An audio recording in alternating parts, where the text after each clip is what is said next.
Syksyllä veneet nukahtavat ennen syvää unta ja usvan pimeyden ja talvenpeiton saapumista ne unelmoivat hetken. Uudet veneet uneksuvat uusia unia ja vanhat näkevät ruuhiunia. Uudet katsovat unta paitsi seuraavan kevään vesistä, myös väreistä, joita syksy viskoo. Niin se on aina paattien uniin viskonut.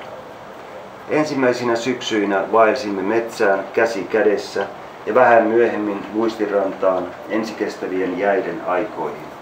Ajatella, Iisalmi on kaupunki, jota vuodenajat rakastavat, niin kuin jokaista seutua, joka tuntee luonnollisen elämän kutsun, sen omimman, mikä ihmisessä on.